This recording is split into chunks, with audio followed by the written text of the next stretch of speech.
Hay una escena que se repite en miles de familias mexicanas. La abuela mira al niño callado que juega solo en la esquina del patio durante la posada y dice: ese niño está muy raro. No saluda, no abraza, no se integra. Algo le pasa, pero no es nada. Así es él. Y así, con esa frase se cierra el tema. Se normaliza lo que no se entiende y se ignora lo que podría cambiarlo todo. México tiene una relación muy particular con la neurodiversidad. Somos una cultura donde la familia lo es todo, donde las reuniones son ruidosas y largas, donde el afecto se demuestra con abrazo obligatorio y beso en la mejilla, y donde portarse bien significa adaptarse sin chistar. En ese contexto, un cerebro autista no solo es incomprendido, es juzgado, corregido y muchas veces avergonzado. Lo que nadie te dice es que detrás de esos comportamientos que la familia llama rarezas, malacrianzas o mañas, muchas veces hay una neurología completamente diferente que tiene nombre, tiene explicación científica y tiene solución. No porque haya que arreglar a la persona, sino porque entenderla lo cambia todo. Si creciste escuchando que eras muy intenso, muy difícil, muy sensible o simplemente raro, este video es para ti. Voy a mostrarte 10 comportamientos concretos que en la cultura mexicana se malinterpretan como defectos de carácter y que en realidad son señales claras de autismo de alto funcionamiento o enmascaramiento. Suscríbete ahora si quieres seguir aprendiendo sobre neurodiversidad desde una perspectiva que realmente entiende tu contexto. Y cuéntame en los comentarios, ¿alguna de estas situaciones te resulta familiar? ¿Te la viviste en tu propia familia? Escríbelo abajo, me interesa mucho leerlo. Empecemos. Número 10. No querer dar el saludo y que la familia lo tome como grosería. En México, el saludo es casi un ritual sagrado. Llegas a una reunión familiar y tienes que besar a la tía, abrazar al tío, darle la mano al vecino del abuelo que no conoces, aguantar el pellizco en la mejilla de la abuela y responder con una sonrisa a cada comentario. Si no lo haces, hay consecuencias inmediatas. Te jalan del brazo, te dicen en voz alta delante de todos: anda, saluda, no seas grosero, y si sigues resistiendo viene el sermón privado de tu mamá: ¿por qué eres así? ¿Qué te cuesta? Lo que la familia no sabe es que para un cerebro autista, el contacto físico no solicitado no es incómodo, es abrumador. La neurociencia ha documentado que muchas personas en el espectro autista experimentan el tacto no anticipado como una señal de alarma genuina en el sistema nervioso. No es que no quieran a la familia, es que su sistema sensorial procesa ese toque de una manera completamente diferente. Un estudio publicado en la revista Neuropsicología en 2019 encontró que personas autistas muestran respuestas de activación en la amígdala significativamente más intensas ante el tacto social inesperado comparado con personas neurotípicas. En términos simples, lo que para el primo es un abrazo de cariño, para el cerebro autista puede sentirse como una intrusión física real. El resultado de años de sermones, jalones y vergüenza pública es que el niño aprende a aguantarlo, aprende a sonreír, a abrazar aunque le cueste, a disociar en ese momento para sobrevivir la reunión. Pero eso tiene un costo enorme en su energía, en su autoestima y en su relación con la familia, porque nunca se sintió visto, solo corregido. Número 9. Ya te fuiste a meter a tu cuarto y la necesidad de aislarse después de la reunión. La reunión familiar terminó. Estuvieron 4 horas en casa de la abuela con 20 personas hablando al mismo tiempo, la tele a todo volumen, los niños corriendo y alguien siempre con el celular con música. Y ahora que llegaste a tu casa, lo único que quieres es entrar a tu cuarto, cerrar la puerta, quedarte en silencio absoluto y no hablar con nadie. Para la familia esto es señal de que estás enojado, de que eres antisocial o de que no valoras el tiempo con los tuyos. Para un cerebro autista es una necesidad biológica de recuperación. Los investigadores del Instituto Alan Turing en Londres han descrito este fenómeno como resaca autista o autistic burnout postsocial.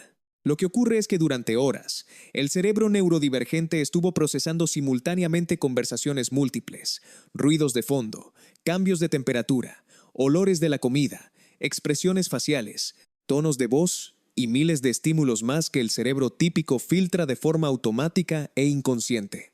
El cerebro autista no tiene ese filtro con la misma eficiencia, lo procesa casi todo. Entonces, después de 4 horas de reunión familiar, ese cerebro no solo está cansado, está literalmente saturado. El silencio y el aislamiento no son capricho ni actitud, son la única manera que tiene el sistema nervioso de recuperarse. Y sin esa recuperación pueden aparecer la irritabilidad, el llanto sin explicación aparente o el colapso emocional que la familia interpreta como berrinche de grande. Número 8. Ese niño tiene sus mañas con la comida y la hipersensibilidad sensorial alimentaria. Recuerda la escena del domingo familiar. La abuela cocinó con todo el amor del mundo, mole con arroz y frijoles, todo mezclado en el plato, con el chile ancho encima. Y el niño lo mira, hace cara de asco y dice que no puede comer así. Entonces viene el drama familiar completo, que es un malcriado, que en África los niños se mueren de hambre, que su mamá lo tiene muy consentido, que antes los niños comían lo que había. Lo que nadie en esa mesa está entendiendo es que la reacción no es de capricho, es una respuesta neurológica real. El sistema nervioso autista procesa las texturas, olores y temperaturas de los alimentos con una intensidad muy superior a la del cerebro típico. Estudios realizados por el Star Center de Denver, uno de los centros de investigación en integración sensorial más reconocidos de Estados Unidos, han documentado que entre el 70 y el 90% de las personas autistas presentan algún nivel de hipersensibilidad o hiposensibilidad sensorial, y la alimentación es una de las áreas más afectadas.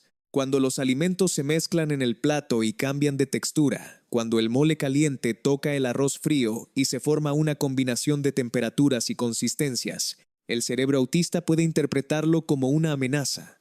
La náusea no es teatro, la negativa no es actitud, es una respuesta de protección del sistema nervioso ante algo que procesa como genuinamente desagradable. El problema es que en la cultura mexicana rechazar la comida de la abuela tiene consecuencias sociales severas, y entonces el niño aprende a aguantar, a tragar sin masticar, a disociarse mientras come. Y esa tensión, repetida semana tras semana, le enseña que sus sensaciones no son válidas, que lo que siente su cuerpo está mal. Número 7. Hablas hasta por los codos de cosas que a nadie le importan. Imagina a un adolescente mexicano que tiene un interés profundo en la astronomía. Sabe los nombres de todas las lunas de Júpiter, conoce la diferencia entre una nebulosa planetaria y una nebulosa de emisión, te puede explicar con detalle por qué el horizonte de eventos de un agujero negro hace imposible la comunicación con el exterior. Y cuando alguien en la familia le pregunta por cortesía, ¿qué has estado haciendo?, él empieza a hablar, y habla, y habla, y no se detiene. La familia reacciona como siempre. Los ojos que se van hacia arriba, el primo que saca el teléfono, el tío que interrumpe con un chiste para cambiar el tema. Y el chico se queda callado, confundido, sin entender qué hizo mal. Este comportamiento tiene nombre en la comunidad científica, infodumping, que en español podría traducirse como vertido de información. Y no es arrogancia, ni falta de conciencia social. Es una de las formas más genuinas de conexión que tiene una persona autista. La doctora Temple Grandin, investigadora autista y profesora de la Universidad Estatal de Colorado, una de las científicas más citadas en el campo del autismo, lo describe con claridad. Para muchas personas en el espectro, compartir conocimiento es la forma primaria de intimidad emocional. Es el equivalente a un abrazo verbal. Te cuento lo que más me importa porque quiero que seas parte de mi mundo interior. El problema es que la cultura mexicana valora la conversación recíproca, el chiste compartido, el ¿cómo estás?, superficial pero cálido. Y cuando alguien rompe ese ritmo con una conferencia de astrofísica, parece descortés, cuando en realidad es la persona más sincera en toda la mesa. Número 6. Ese niño no te ve a los ojos, algo trae. En México el contacto visual tiene un peso cultural enorme. Mírame cuando te hablo es una de las frases más repetidas en la crianza mexicana. Y si un niño no mira a los ojos, la interpretación automática es que está mintiendo, que está escondiendo algo, que es irrespetuoso o que algo trae. La realidad neurológica es completamente diferente. Investigaciones realizadas en la Universidad de Cambridge por el equipo del Dr. Simon Baron Cohen, uno de los principales especialistas mundiales en autismo, documentaron mediante estudios de seguimiento ocular que cuando una persona autista mira directamente a los ojos de otra persona, se activa su amígdala de forma mucho más intensa que cuando mira a otra parte del rostro. En términos prácticos, mirar a los ojos no se siente como conexión, se siente como amenaza. Entonces la persona autista desarrolla una estrategia de supervivencia. Mira al entrecejo, a la nariz, a la boca. Aprende a simular contacto visual mientras en realidad está mirando ligeramente por encima o por debajo de los ojos. Lo hace tan bien que la mayoría no lo nota, pero el costo es alto. Mientras está enfocando toda su energía en fingir que mira, no puede procesar completamente lo que la otra persona está diciendo. Y eso genera malentendidos, respuestas tardías y la percepción de que no pone atención, que en una familia mexicana puede convertirse fácilmente en otra razón para el regaño. Número 5. Siempre tiene que ser a su manera o se arma el drama. Aquí hay una escena que reconocerás. La familia planeó salir a comer el domingo a cierto restaurante, el de siempre, pero en el último momento alguien decide cambiar el plan y se van a otro lugar. Para el resto de la familia es un ajuste menor. Para uno de los miembros, el que todos llaman el difícil, es una crisis genuina que la familia no puede entender. O la rutina matutina que no puede romperse. O el camino al trabajo que siempre tiene que ser el mismo aunque haya una ruta más rápida. O la forma en que los objetos del escritorio tienen que estar colocados de cierta manera, y si alguien los mueve, aunque sea para limpiar, esa persona siente una incomodidad física real que no desaparece hasta que todo vuelve al lugar correcto. Esto no es necedad ni control, es la necesidad neurológica de predictibilidad que caracteriza al cerebro autista.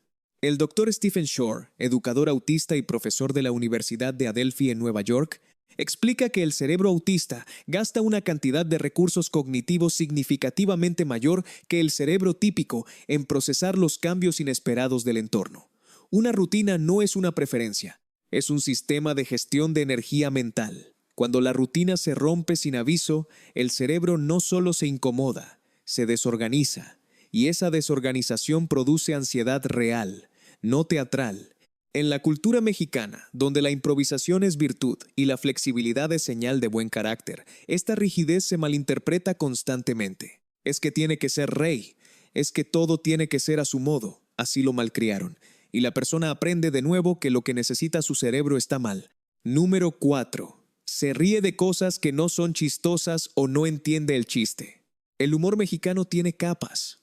Hay ironía, hay sarcasmo, hay doble sentido, hay albur, hay chistes que dependen completamente del tono de voz y de la expresión facial para entenderse. Y para un cerebro autista, ese sistema de comunicación indirecto es uno de los mayores desafíos cognitivos del día a día. Cuando el tío dice con cara seria, claro, ¿cómo no? Queriendo decir exactamente lo contrario, el cerebro autista procesa las palabras literales y las toma en serio. No por ingenuidad, por arquitectura neurológica. Los investigadores de la Universidad de Montreal, en un estudio publicado en el Journal of Autism and Developmental Disorders, documentaron que las personas autistas procesan el lenguaje figurado, utilizando principalmente la corteza prefrontal, que es la zona del razonamiento lógico, mientras que las personas neurotípicas activan simultáneamente zonas sociales y emocionales que permiten captar el subtexto de manera casi automática. En otras palabras, el cerebro autista tiene que razonar conscientemente lo que para otros es instantáneo e intuitivo. Y esto genera dos situaciones que la familia mexicana interpreta mal. La primera, la persona no ríe con el chiste porque realmente necesita unos segundos para decodificarlo. Y para cuando lo entiende, el momento ya pasó. La segunda, a veces la persona ríe en momentos que nadie más encuentra graciosos, porque su sistema de humor está sincronizado con conexiones lógicas y patrones que no siempre coinciden con el humor social convencional. El resultado es el de siempre. Ese chico es raro, no tiene sentido del humor, es muy serio, cuando en realidad está trabajando más duro que cualquiera en esa mesa para seguir la conversación. Si este video te está describiendo tu vida o la de alguien que quieres, suscríbete para no perderte los próximos temas. Aquí hablamos de neurología y psicología sin rodeos y desde el contexto que a nosotros nos corresponde. Número 3. Ese niño siempre está en su mundo y el procesamiento auditivo con retraso. Alguien te ha dicho algo y tu reacción inmediata fue ¿qué? Aunque en realidad sí escuchaste las palabras. Y entonces, antes de que la persona pueda repetir lo que dijo, tu cerebro de repente procesa el audio completo y ya puedes responder. La persona te mira confundida porque para ella, si escuchaste, no tenías que preguntar ¿qué? Este comportamiento tiene un nombre clínico: retraso en el procesamiento auditivo central. No es sordera, no es falta de atención. Es una diferencia en la velocidad con la que el cerebro convierte el sonido en lenguaje comprensible. El sistema auditivo capta el sonido perfectamente. El problema ocurre una fracción de segundo después, cuando ese sonido tiene que ser decodificado en palabras con significado dentro de la corteza auditiva. En algunos cerebros autistas, ese proceso tarda un poco más, no mucho, pero lo suficiente para que, en una conversación rápida, en un ambiente con ruido de fondo, en una reunión familiar donde todos hablan al mismo tiempo, el sistema colapse brevemente y necesite esos segundos extra para ponerse al corriente. En México, esto se interpreta como distracción, como desinterés o como falta de respeto. Siempre está en las nubes, nunca pone atención. Hay que repetirle todo 2 veces. Y la persona aprende a pedir disculpas constantemente por algo que no puede controlar y que además nadie nunca le explicó. Lo que es especialmente cruel de esta situación es que el mismo cerebro que tiene ese retraso en el procesamiento auditivo muchas veces tiene una capacidad de escucha profunda extraordinaria. Cuando el ambiente es tranquilo y la conversación es de uno a uno, esa misma persona puede recordar detalles de una conversación de hace 3 años con precisión casi fotográfica, pero eso la familia no lo nota. Solo nota el ¿qué? Número 2. ¿Es muy llorón o se le va la mano con todo y la hiperempatía? Existe un mito muy dañino y muy extendido que dice que las personas autistas no tienen empatía, que son frías, que no les importan los demás, que viven encerradas en sí mismas. Ese mito no solo es falso, es exactamente lo contrario de lo que ocurre en muchos casos. Hay un perfil dentro del autismo que los investigadores han comenzado a llamar hiperempatía. Son personas cuya capacidad de sentir las emociones de los demás es tan intensa que se convierte en abrumadora. Absorben el estado emocional de las personas a su alrededor de una manera que va mucho más allá de la empatía común. La doctora Judith Singer, socióloga australiana que fue una de las primeras en usar el término neurodiversidad, y la investigadora Damian Milton, de la Universidad de Kent, han documentado este fenómeno en lo que Milton llamó el problema del doble empatía. Lo que ocurre no es que el autista no sienta a los demás. Es que siente de una manera tan diferente e intensa que la comunicación con personas neurotípicas se complica en ambas direcciones. En términos familiares concretos, si en la cena de Navidad hay tensión entre los padres, el niño autista no solo la percibe, la vive en su propio cuerpo como si fuera suya. Si un compañero de escuela está triste, no solo lo nota, lo siente hasta que le duele el pecho. Si ve una escena triste en una película, no se le pasa en 10 minutos. Puede durar días procesando ese dolor. Y entonces llora. Llora por cosas que los demás consideran pequeñas. Llora por el perro de la vecina que ya no aparece. Llora por la planta que se secó. Llora por un personaje de caricatura.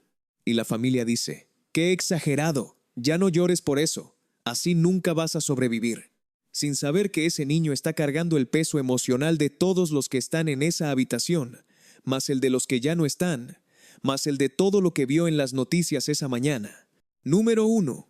Ese niño le habla a las cosas o sentir compasión por los objetos. Este es el punto que más personas guardan en secreto, el que más vergüenza da confesar, el que suena más raro de todos, y también el más hermoso de entender. ¿Alguna vez has sentido lástima por un objeto? No de manera metafórica, de manera genuina, emocional, real. Vas al mercado a comprar jitomates y uno está aplastado, feo, olvidado en una esquina. Y sientes algo. No puedes dejarlo ahí. Lo compras aunque no lo necesites, porque sientes que si no lo llevas tú, nadie lo va a querer. O tienes un peluche desde la infancia que ya está deshecho, sin un ojo, con el relleno salido, y no puedes tirarlo aunque ya no lo uses, porque sientes que hacerlo sería traicionarlo después de todo lo que estuvo contigo. O te disculpas cuando golpeas una silla por accidente, no porque alguien te esté mirando, sino porque en ese momento algo en ti siente que la silla mereció una disculpa. En México esto se convierte en material de burla familiar inmediata. Ese niño le habla a sus carros de juguete como si fueran personas. Ya no le hables al árbol, la gente te va a ver. ¡Ay, qué ridículo! Vas a llorar por una caja. Lo que está ocurriendo en el cerebro autista tiene nombre científico. Se llama antropomorfismo afectivo y es una extensión directa de la hiperempatía. La doctora Kristen Gillespie Lynch, investigadora de autismo en la Universidad de Nueva York, y su equipo han documentado que las personas autistas tienden a proyectar estados internos y experiencias emocionales hacia entidades no humanas, incluyendo objetos, animales y personajes ficticios, con una intensidad significativamente mayor que la población neurotípica. No es que la persona crea literalmente que la caja de zapatos tiene sentimientos. es que su sistema de empatía es tan sensible y tan expansivo que no encuentra un límite claro entre esto merece compasión y esto no.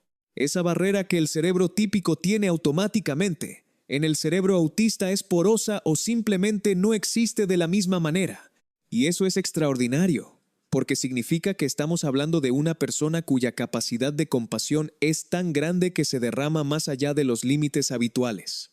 En un mundo donde la mayoría de la gente tiene dificultades para empatizar con sus propios vecinos, hay personas cuyos cerebros extienden esa empatía hasta los objetos inanimados.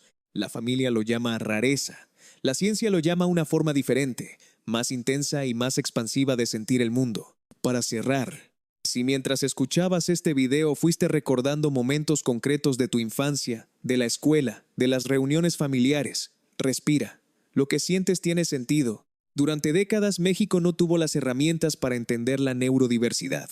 No porque la gente fuera mala, sino porque nadie les enseñó. La abuela que te obligaba a dar el saludo no quería lastimarte. No sabía que ese abrazo era una sobrecarga para tu sistema nervioso. El tío que se burlaba de que le hablaras a tus juguetes no entendía que estabas expresando una forma de empatía que la mayoría nunca va a conocer. Pero tú ya puedes saber. Ahora mismo, en este video, tienes nombres, tienes explicaciones, tienes la certeza de que lo que viviste tiene una lógica biológica completamente real. El autismo de alto funcionamiento no siempre se ve, no siempre aparece en diagnósticos de infancia. Muchas veces llega a la vida adulta disfrazado de ser difícil, de tener manías, de no encajar nunca del todo. Y detrás de eso hay una persona que aprendió a enmascarar, a adaptarse, a sobrevivir en un mundo que no fue diseñado para su cerebro, y eso agota, profundamente.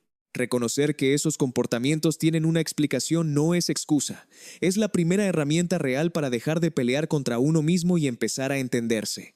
Para poder decir, esto no es un defecto, es una diferencia, y tiene solución, tiene apoyo, tiene comunidad.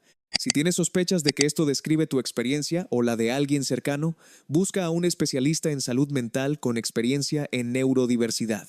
En México hay cada vez más profesionales formados en autismo en adultos, especialmente en mujeres y en perfiles de alto enmascaramiento. No te autodiagnostiques, pero tampoco ignores lo que tu historia te está diciendo. Cuéntame en los comentarios cuál de estos puntos fue el que más te resonó. ¿Viviste alguna de estas situaciones en tu familia? ¿Tienes una historia que quieras compartir? Escríbela abajo. Esos comentarios construyen comunidad y le demuestran a alguien más que no está solo. Suscríbete si este video te aportó algo real. Aquí seguimos hablando de lo que importa, con rigor, con honestidad y sin rodeos. Nos vemos en el siguiente.